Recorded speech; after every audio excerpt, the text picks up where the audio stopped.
私の大好きな TED の TEDx のイベントが福岡で開催されることに、感謝と敬意を表して英語でさせていただきたいと思いますので、申し訳ありませんけれども日本語の方がいい方はトランシーバーをつけてください。それでは、いただいた題はですね、My Life After Kobe Earthquake です。My Life After Kobe Earthquake. This is something that I'm actually not very good at speaking about. But given this opportunity today, I would like to share with you my experience and how it reshaped my life and career thereafter. When I speak about my experience in Kobe, I would first have to start out by speaking about my husband, who is also here today. I believe he will speak later, but he will never speak about his own experience, so I think I'd start from there on his behalf. My husband was professor at Kobe University when the earthquake happened. And the first thing that the school did was to identify the safety of the students and the staff. So they would find out whether the students were safe, have they evacuated, have they been injured, whether their families were okay, and so on.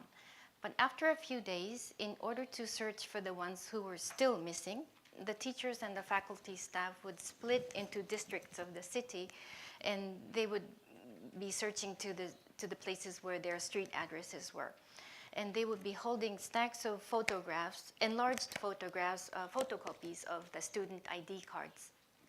And he would go to the addresses, but of course in many cases, the apartments would be already torn down, completely broken down, so they would not be found there. So he would ask the fire department, he would ask the police, he would go to the designated evacuation centers, ask the people if they had seen this face on the photo.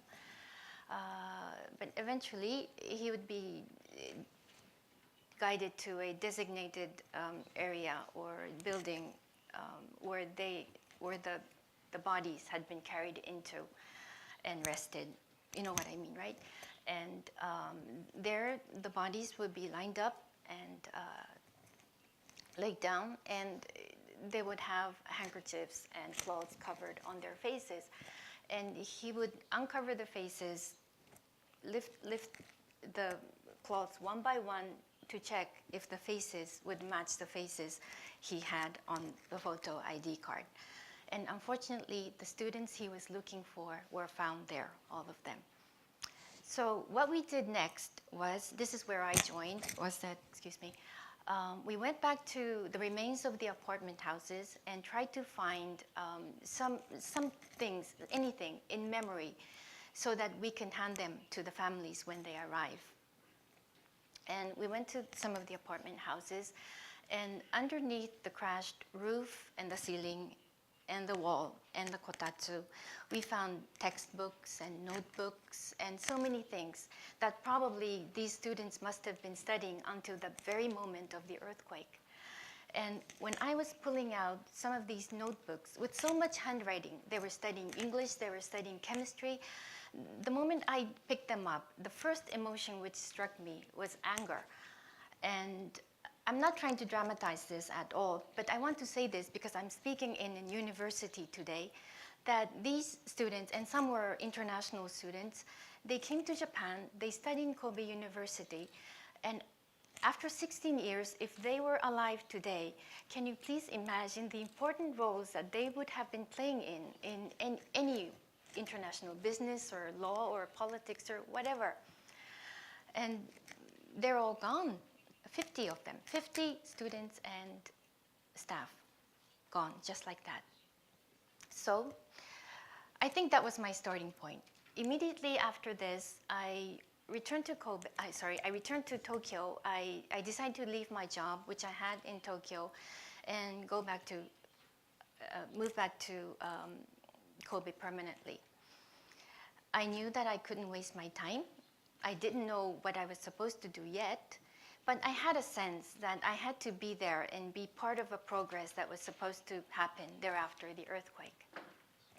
But of course, living in Kobe in the aftermath of the earthquake was quite challenging itself. In the district where we lived, over 90% of the houses were either entirely or partly damaged. So you have a picture of what that town looked like when we lived there. And of course, there were signs of hope and prosperity and happiness, but in between, there were moments of despair and frustration and sadness, and of course, the aftershocks. So I can't generalize the pain, but on top of everything, I was able to sense, and I think we were all able to sense, a visible progress of recovery that everyone could relate to and sort of cling onto. Another thing I noticed was that even though this was a natural disaster, it did not hit the people equally.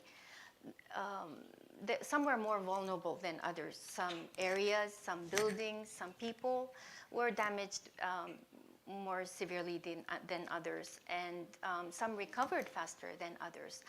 And I realized that issues related to perhaps disaster planning, disaster mitigation, preparedness, planning, had to be addressed on a policy level. And there were limitations to what I could do as an individual volunteer. So eventually, this became my area of interest, and decided to pursue urban policies in graduate school. But in between everything that was happening in the city, as a Kobe citizens, where we lived for almost 7 years after the earthquake, there was so much help from everywhere, and we knew that we were being helped. And even though the place we lived in, our house was okay actually. It stood still, even though the furniture was everywhere.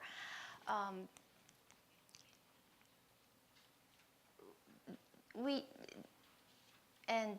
had help from everywhere, and even though we had no gas, no gas and no water for over 3 months, and there was construction everywhere, and even during the night there was drilling on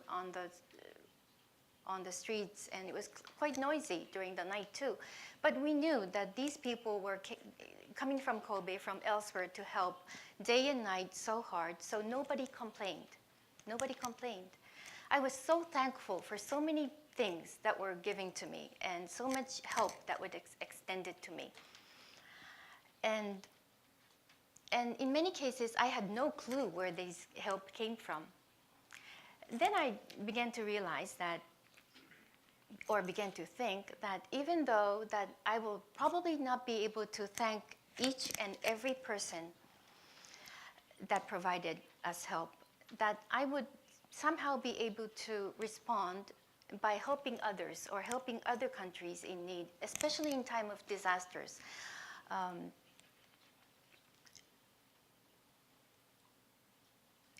Which would result in somehow maybe I would be able to respond or reciprocate to the help that was extended to us. And I had to find a job that I would be able to do such things, and perhaps the United Nations was a solution, and here I am today. So in very short summary, that was my story of my life after the earthquake.